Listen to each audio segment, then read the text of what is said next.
If you're waiting for the perfect condition to start, you will be waiting forever. I am proof that you can begin right where you are with what you have. I didn't have a laptop. I didn't have fast internet connection, but I had one shot and I took it.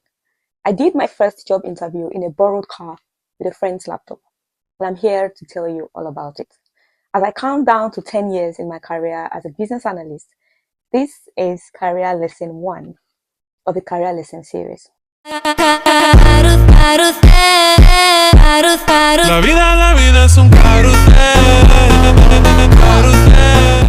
If you are new here, guess what? I'm new too. My name is Aanu, and today I want to take you on a journey. And not just any journey, but back to where it all started for me. The story of how I got my first proper job. And I say proper job because I picked up a job or two before going to the university. And I'm also going to share the powerful lessons I have picked up along the way in my career. If you've ever felt like you didn't have enough or weren't in the right place to start, then this video is definitely for you.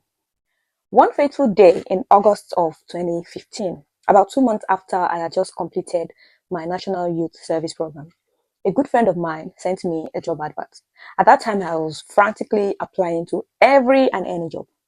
This was a project coordinator role at a UK-based orphanage foundation, and they were trying to set up a physical presence in Lagos. Now, mind you, I did not live in Lagos. I did not have a laptop. My internet connection was nothing to write home about. But what I did have was determination and the willingness to try. I was determined to get a job that would take me out of the house and keep me engaged. So I applied. After writing my personal statements, I hit the send button on the application, thinking everything was attached. Spoiler alert, it wasn't. I didn't even realize it until 3 weeks later when I got an email back from the application asking for my CV. Can you imagine that? The first lesson here is things may not perfectly go your way, and that's okay. What matters most is how you respond. So guess what? I quickly sent in my CV.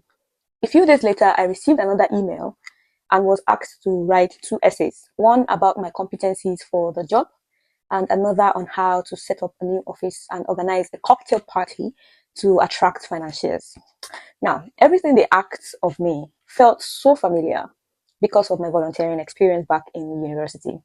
As an undergraduate, I had distinction in extracurricular activities. Yeah, I always returned to my hostel late in the night because I was either busy organizing colloquiums or outreaches with a foundation I volunteered at on campus, or I was probably returning from a church event. And those activities gave me stories to tell during my job interview. Can you imagine? At that moment, it felt like I had been preparing for this job without even knowing it. That leads me to another lesson. Never underestimate your volunteering experience or your side gigs or your passion projects.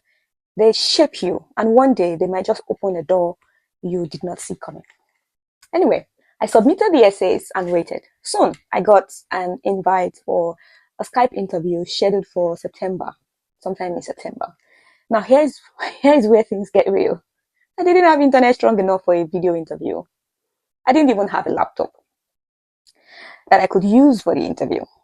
But I remembered someone from church who had a portable router. So I reached out to him, explained my situation, and he agreed to help me. But he would be at work on the day of my interview. So guess what I did? I packed my bags. I packed my bags and I caught up with him very early in the morning, rode in his car to his office. Of course, I couldn't enter the office premises because I'm not a staff. So I stayed in his car outside, borrowed his laptop, borrowed his router, that's the internet router, and set up for my Skype interview in a car. There is another lesson from this. Start where you are, use what you have or what you don't have. In my case, I didn't have all of those things, but I had someone who had them. Do all that you can. If you wait for perfect conditions, you might be waiting forever. The interview lasted 58 minutes and 11 seconds. Yes, I remember the exact time because it was such a big deal for me. And honestly, it felt like I had known those people who interviewed me my whole life. There were like 3 people on the panel.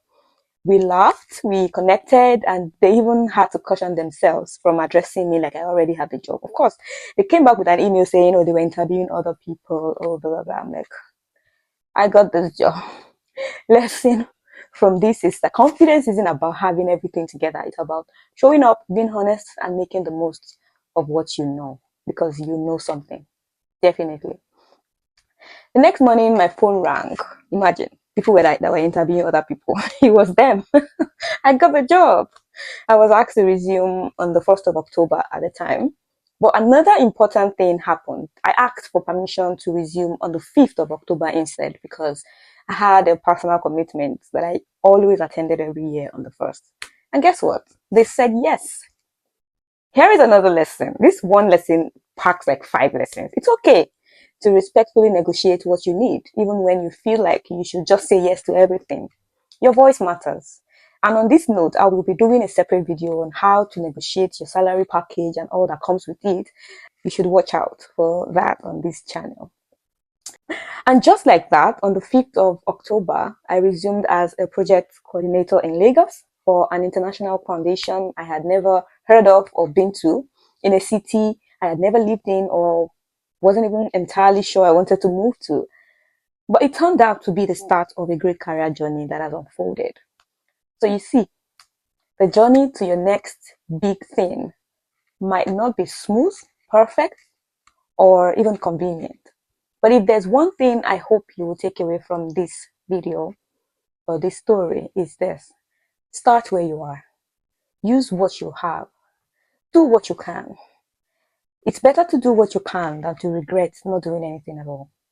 You don't know how it's going to turn out. What if it turns out great? Opportunities won't always come dressed like you expect them. In fact, opportunities they come dressed like hard work. Sometimes it's a friend's message, sometimes it's a favor from an acquaintance, or a moment in a borrowed car with borrowed internet like mine. But you never know unless you show up. You will never know unless you try. If you found this video helpful, inspiring, or relatable, hit the subscribe button, like this video, and share it with someone who needs to hear this today. And I would also like you to drop a comment or two and tell me about a time you had to start with what you had. I'd love to hear your story. Until next time, live inked, make every stroke count, and thank you for watching. See you another time.